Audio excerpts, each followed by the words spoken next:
Bonjour à tous, je continue à vous partager des extraits du livre du cardinal Ouellet, Mystère et sacrement de l'amour. C'est le don toujours nouveau de l'Esprit Saint qui fortifie l'Église épouse, et donc la liberté humaine pour qu'elle accueille toujours en acte de manière eucharistique la parole transcendante faite chair, descendue dans l'abîme et remontée à la droite du Père. La foi sponsale de l'Église jaillit donc de la grâce mariale qui se confie totalement au Christ pour se laisser façonner par lui dans l'humilité et le voilement des signes sacramentels du ressuscité. La foi est justement l'acte d'être assumé dans l'immédiateté établie par Dieu dans la chair, pour être pris et emporté par l'Esprit Saint sur les pas du crucifié ressuscité. L'exigence éthique du contre-don existentiel procède immédiatement du contenu christologique et trinitaire des sacrements que la foi reçoit dans l'Esprit Saint, comme un impératif sponsal de correspondance dans la même veine kénotique de l'amour. Le Seigneur qui s'est abaissé pour laver les pieds de ses disciples n'a pas donné uniquement un exemple moral à imiter. Il a libéré ainsi l'Esprit Saint qui rend son geste toujours actuel, enveloppant et sollicitant désormais les disciples, et les sollicitant avec la gloire fascinante de ce don kénotique d'amour. Ce geste n'appartient donc pas au passé.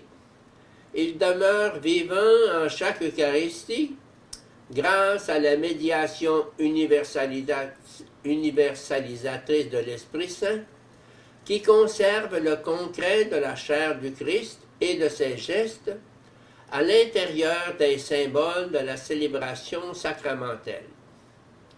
Ainsi, l'Église épouse accueille toujours, dans l'actualité de l'Esprit Saint, le geste que le Seigneur fait maintenant pour elle. Le réalisme substantiel et symbolique de l'Eucharistie ne donne pas à l'Église d'exploiter un passé désormais acquis et assuré. Ce réalisme pneumatologique consiste justement à maintenir toujours vivant et actuel l'événement dramatique du don du Christ époux à l'Église épouse. Les pères de l'Église ont bien perçu le sens profond de l'eau et du sang jaillis du côté du Christ crucifié, en les présentant comme la source permanente des sacrements de l'Église.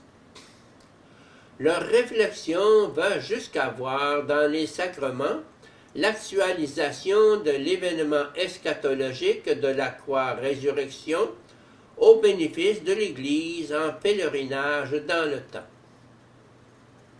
L'Eucharistie fait l'Église.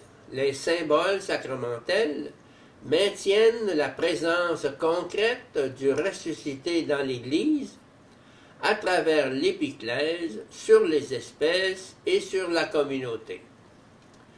Ils maintiennent ainsi l'Église dans l'attitude existentielle de l'épouse, toujours à l'écoute de la parole, toujours ouverte à l'Esprit Saint, qui la constitue comme corps et épouse du Christ.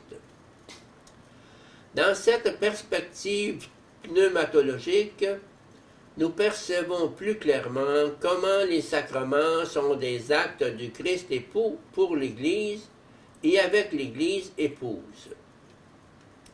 L'Esprit Saint maintient en sa propre personne le lien sponsal établi une fois pour toutes à la croix et le rend fécond à travers l'unique chair eucharistique.